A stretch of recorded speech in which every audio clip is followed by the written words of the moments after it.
Welcome to Camp Constitution Radio with your host, Hal Shurtleff. The show is heard on WBCQ The Planet every Monday night at 7:30 p.m. Eastern Standard Time.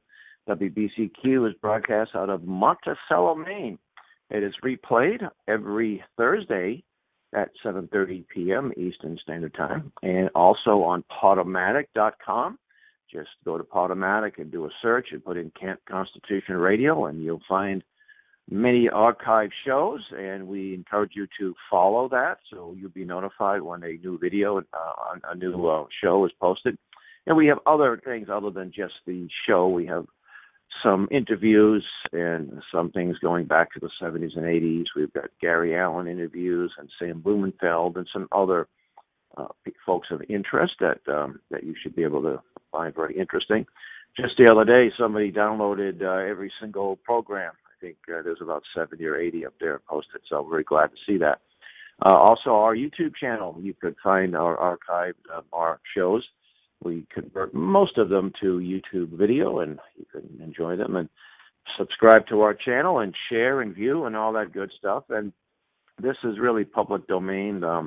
We don't copyright the program, so if you want to embed them on your show, please feel free to do so. We encourage that, actually. This show is brought to you by Camp Constitution, which, among other things, runs a week-long family camp. And next year's camp is going to be where it was this year in Lakeside Christian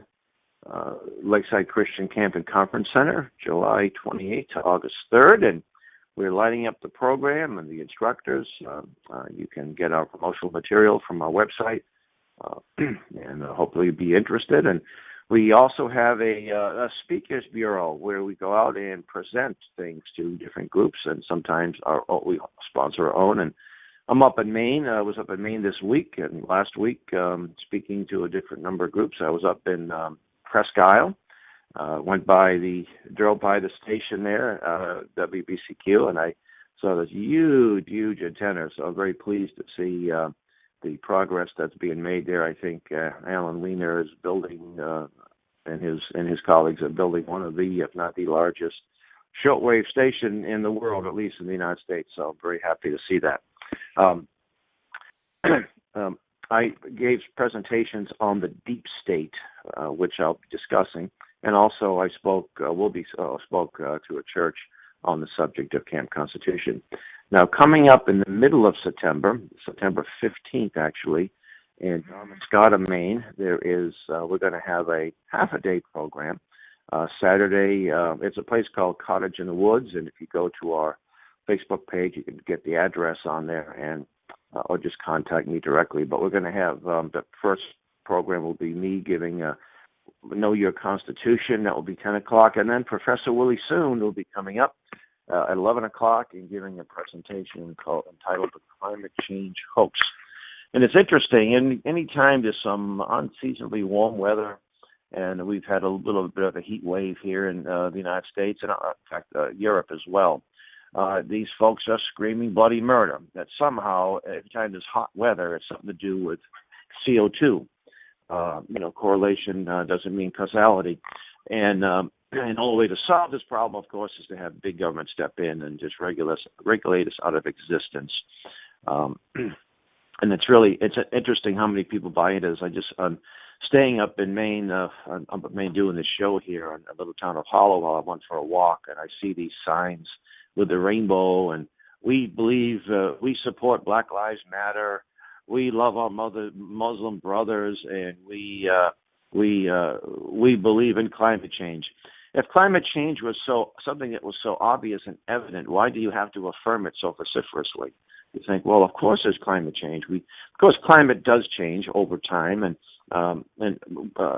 I think people like Willie Soon are far more qualified to discuss the subject than I. And I've interviewed Willie and others on this station here, and also go to our YouTube channel. In fact, Willie gave an update at summer camp at our camp on the subject, and it's very, very informative. It's about 50 minutes long.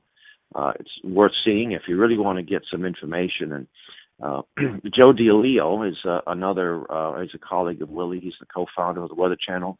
He has a a website called icecaps.com or icecaps.net or .us, I can't remember, but he did an excellent article explaining the recent relatively warm weather, the heat wave, and it has got nothing to do with CO2.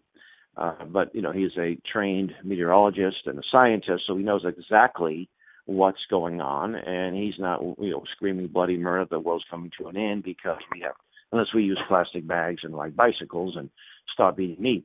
So I do recommend that website to get some up-to-date information that you could use to when you discuss this issue with your liberal or leftist friends.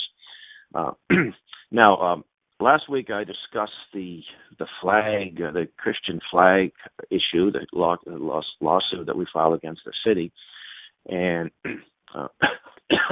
it made the news last week, actually 2 weeks ago, again after we had a hearing August 9th in the federal court in Boston. And the judge, Denise Casper, presided. She is an Obama appointee.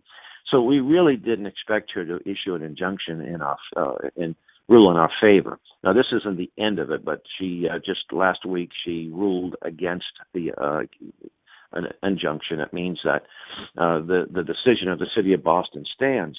And that was made last Wednesday, and boy, AP picked up the story, Associated Press, and it was covered in newspapers and online sources pretty much all over the country. I don't know how many, like Chicago Tribune, Los Angeles Times, San Antonio newspaper, I think a paper or news source in India covered it. So it's interesting. A couple of legal journals, Massachusetts Lawyers Weekly, and there was another national weekly. In fact, one of the reporters from that paper, I think it was a national, I forget what it was called, but he just asked me a few questions about my opinions or my comments about the decision. And I basically told him we sort of expected her not to rule in our favor. An Obama appointee didn't think they would give us justice, and we weren't terribly surprised. Sometimes a leftist judge will do the right thing, especially if the decision could affect fellow leftists. In this case, there probably aren't a whole lot of left-wing Christians that would be flying Christian flags on City Hall flagpoles, so it's she's not going to worry about it. But she wrote an 18-page report or decision, and it's pretty amazing, the sort of legalistic doublespeak here. But she basically sided with the city's attorney that by allowing this flag to fly, then the city would have to allow every flag to fly, including flags that not too well received. Well, it's interesting because the city flies. When I say flies, the city of Boston will not be flying this flag. We're not forcing the city of Boston to fly a flag.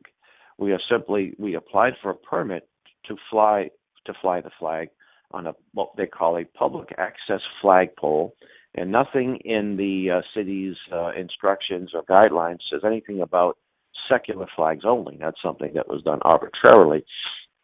And by the way, the city did fly a Christian flag in 1979. It may have flown other Christian flags, but that was when Pope John Paul II came to Boston, and he served Mass on Boston Common.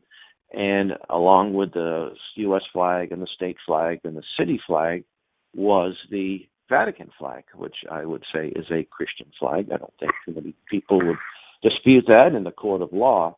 Now, one person suggested that, well, of course, the Pope is the head of state, so that was legitimate to do that. The Pope today is the head of state, but in 1979, the United States did not recognize the Vatican. That didn't happen until the Reagan administration. I'm not certain which year it was, but it definitely was not 1979. So we have that, and again, I personally don't have a problem with the Vatican flag flying on the Boston City Plaza flagpole, or the flag of the Knights of Columbus, or the Episcopal flag. I would have problems personally with flags of Muslim countries. And by the way, it is illegal to fly a foreign flag on city, state, or county and municipal property in Massachusetts. It's it's a law that's on the books. I think it's a $20 fine for each violation. And the city has been violating that law, but they just won't enforce it. It's interesting to note, too, that if you misuse the city flag, which has a Bible verse on it, if you misuse the city flag, you can be fined $20, I think. So it's $10 more than flying the foreign flag. So it looks like cities and towns and states who have flags have a compelling interest to protect the use of that flag. So I thought that was pretty interesting. As you do research, you see things, you find things of interest. So getting back to the law case, the lawsuit. So it was interesting that the AP story, did an okay job. It kind of focused mainly on the decision. We didn't get a whole lot of phone calls. A lot of times a newspaper or a news source subscribes to AP and they just run the story as it is. They don't comment. But we did get a few inquiries. A few people called Liberty Counsel and asked about it, and I got a few phone calls. And I got a phone call just the other day in the morning, about 8 o'clock in the morning, and it was from a man that lived in the greater Boston area. At first I thought he was with the media because he asked me, why do I want to fly a Christian flag? Of course, what difference does it make why I want to fly it? Why do I want to eat in a diner? Why do I want to go for a run or a walk? Who cares? It's not his business, really, what we want to do. But I explained to him that we wanted to fly the Christian flag in conjunction with Constitution Day, and that would have been September 17th. Last year is when we wanted to do it, and that's when we were denied the permit to fly the flag. And we were going to have a short ceremony, history of Boston, the Christian contributions to the city of Boston. We were going to have a man, Reverend Stevie Kraft, who's one of our instructors, talk about the need for racial reconciliation. Christians should play a role in racial reconciliation. And I raised the flag, and what happens is that flag will stay on that flagpole until another group puts their flag up, or until we take it down. 5 years ago, we raised the Gadsden flag, and that was there for a whole week until another group. And the city sometimes will fly a flag like it flies the Bunker Hill flag to commemorate the Battle of Bunker Hill, which, by the way, is almost identical to the Christian flag, except it has a little pine tree on the cross, on one of the parts of the cross, the horizontal part of the cross. So anyway, so this man will say, what do you think about the Muslim flag, or the Nazi flag, or the KKK flag? And I said, what I think of it is irrelevant. And he said, well, you're dodging my question. I said, no. I said, what I personally feel or think about a flag is not the issue. The issue is why we can't fly our flag when other groups can fly their flag.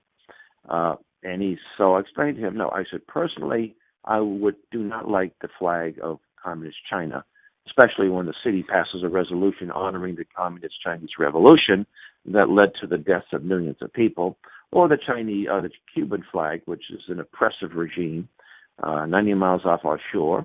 And I don't like the rainbow flag that commemorates the Stonewall riots in Lower Manhattan at a mob-owned homosexual bar where the patrons rioted against the police. And a transgender flag, I don't personally like the transgender flag. So he said, well, what if they fly the Nazi flag?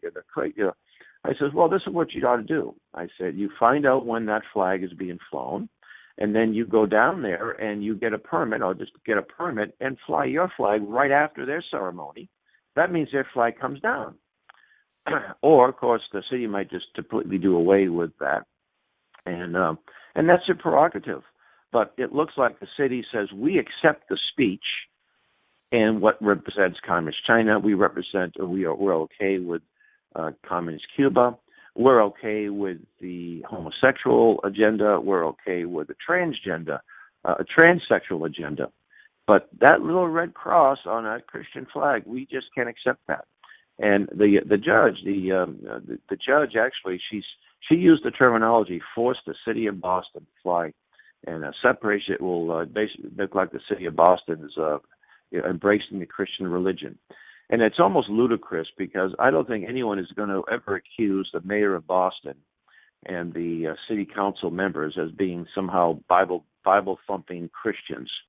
They are actually humanist manifesto thumping humanists. They so far to the left, it's kind of ridiculous. It's almost it's like a Soviet Politburo. There is very little, and not one city councilor, including the one who represents me, even bothered to talk to me or say anything. They wouldn't dare. However, I guarantee you, if Mayor Marty Walsh was a conservative and he had, no, I don't think he should fly the transgender flag, it would offend people. And we don't want to present that.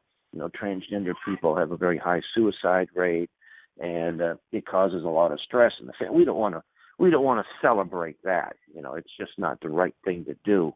Oh, you better believe that there would be massive demonstrations against Walsh. They'd be calling for his head on a platter. They would be calling for him to be expelled from the office and what have you. And people tourist organizations wouldn't be coming to Boston. The Red Sox would take a strong stance against it. You could imagine the outcry.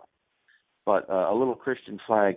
And it's interesting, on the left-wing news sources, I read some of the left-wing news sources, and I did comment on a few of the family-friendly sites and just encourage them to check out our website. I didn't go into any details. But the left-wing sources are really vulgar and nasty. There's a lesbian, LB something Q, lesbian, bisexual, I can't even remember all these letters, what they all stand for. They were so ridiculous. Frivolous judge lashes out against frivolous lawsuit or something crazy like that.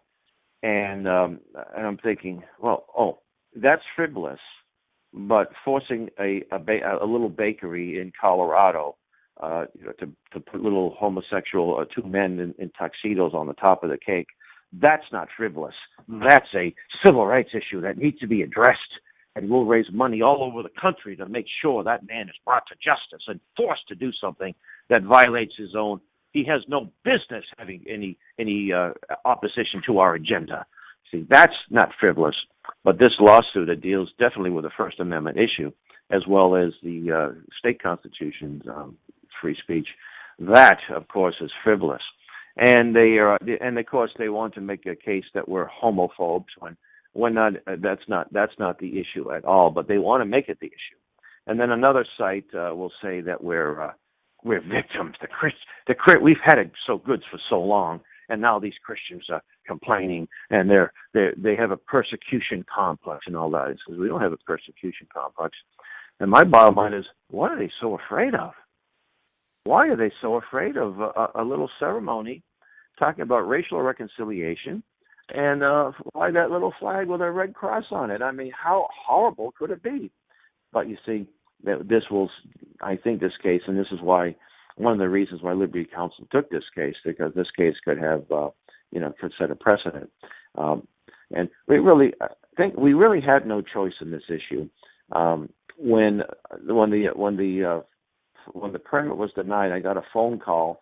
It was actually about this time last year. It was the Tuesday after Labor Day, and the lady whom I dealt with, said it's been denied. This isn't over, and she realized that this was not correct, the wrong thing to do. And I simply asked for an official email, which I got from her boss, Gregory. He's the defendant in the case, and I don't think I've ever met the man. And he said it's a separation of church and state, and it was ironic that the email had an embedded city seal, which contains the Bible verse from 1 Kings 5th chapter, I believe. Anyway, so she said this isn't over, and I sent out a news release just to local media about this issue, and not one of them responded. Not one of them bothered to get on the phone and say anything, to care less. So, but a friend of mine who got the email suggested I get a hold of Liberty Counsel, which I did very quickly, and Liberty Counsel got a hold of me within 10 hours. And they liked what they saw, and they took the case pro bono. I'm sure these things have happened to other people and maybe other organizations, and but they don't have the funds to fight this. And that's the sad thing, is it takes a lot of money if you don't have the money. Back it was over 20 years ago, I was with some people in front of Faneuil Hall in Boston. Upstairs in the main hall was a UN association group was having their meeting, and we simply had, it was about 8 of us, and we were very orderly. We were passing out information about the UN, why we should get out of the UN.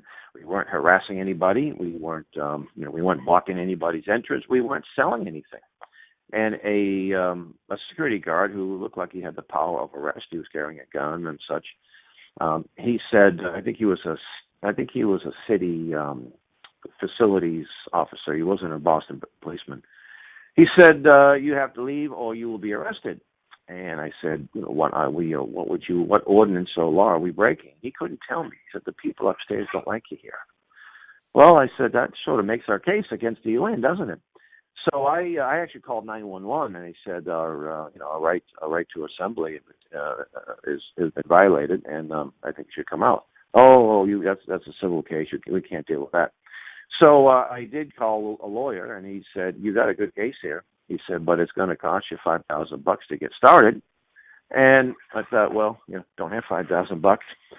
We did get our licks in, and we got our information out, and we demonstrate that the UN is a very anti-American organization that doesn't like the freedom of assembly.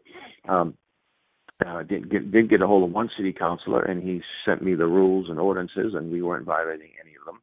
But again, justice is sometimes expensive.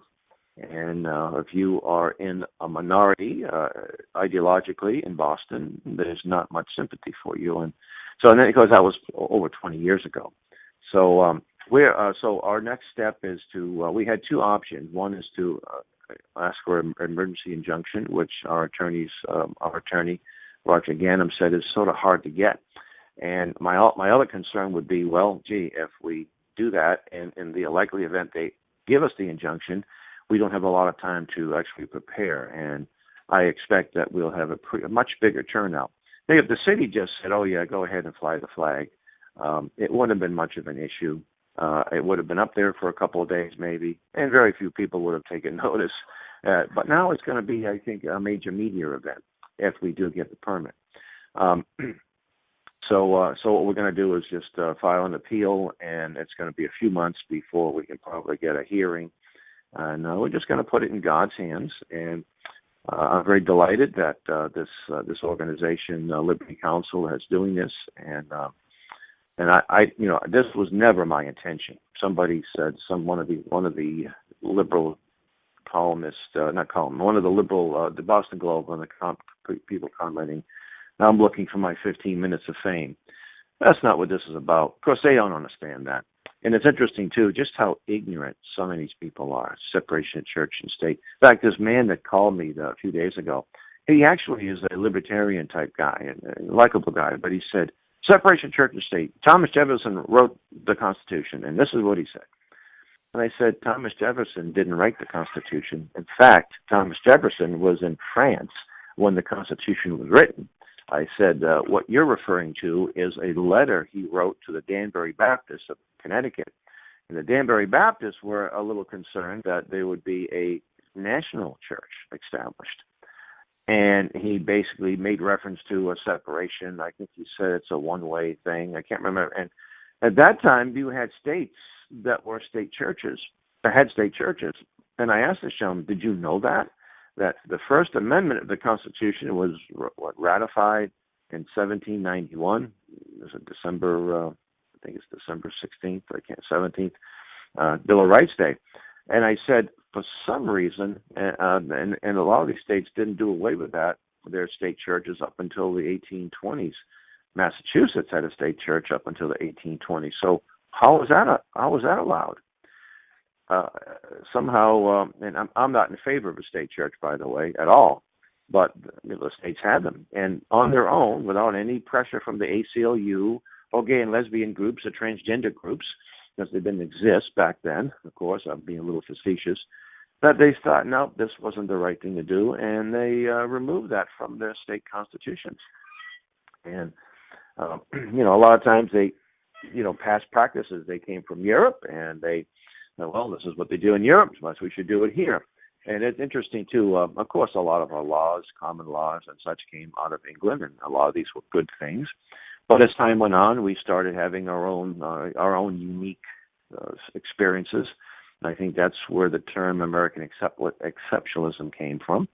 And we don't have state churches, which is a good thing. Look, state churches don't generally help the church, and it doesn't advance the kingdom of God. So anyway, we're very pleased that we're very pleased that we're getting this, making this happen. And I look at this as God's hand in this, and we're just praying for the best and hoping that people can be motivated.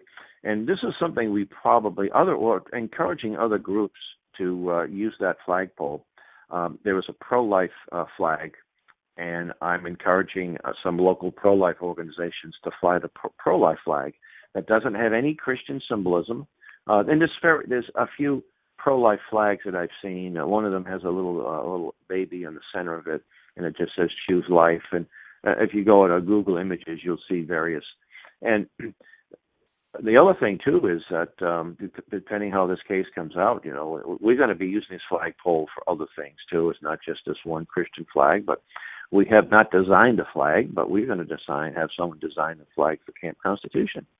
And also, other groups should be able to, patriotic Christian type groups should be able to use this flagpole and fly their flags and have their ceremony. And so I think I think this is a good thing overall.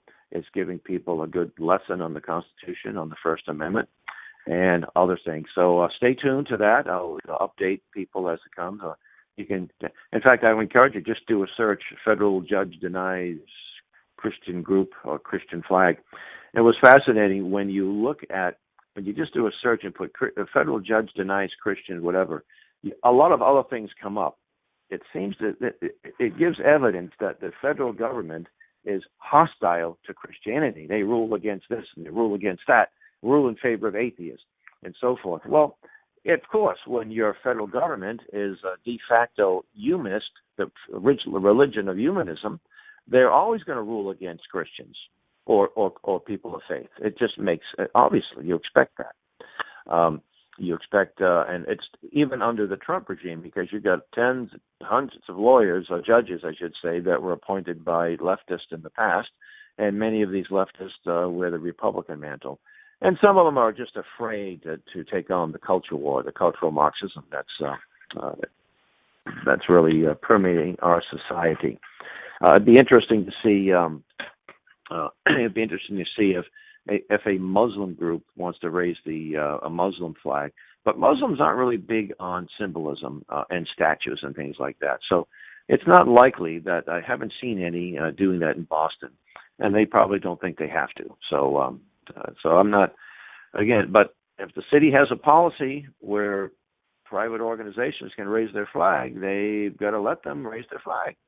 But instead of being selective, just the speech that we want. But they did say that we could have we could have a ceremony there, and we could hold Christian flags. We can have the Christian flag up at the podium next to us. But once that ceremony is over, that flag, we can't keep it up. We have to take them home with us, you see. So that, again, is an interesting thing. And the city actually they do have a gospel. Every year there's a gospel gathering on City Hall Plaza.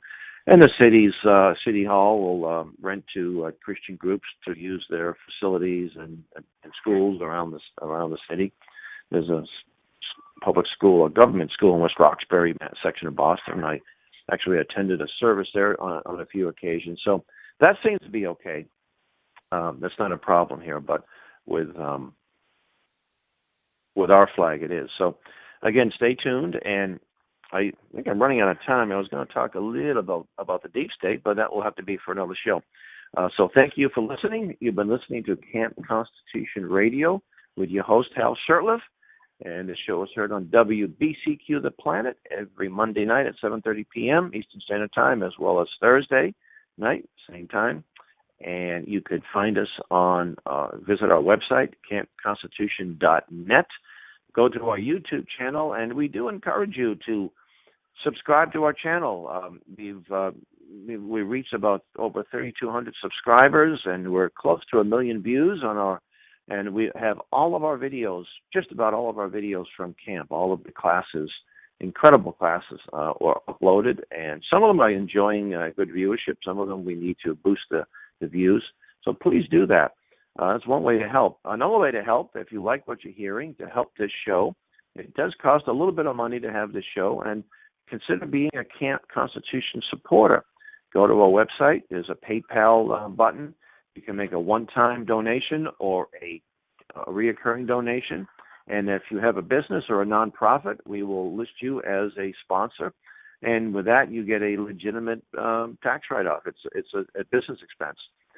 So again, you can just go to our website and it'll leave your contact information at campconstitution.net. So until next week, may God richly bless you, and thank you for listening.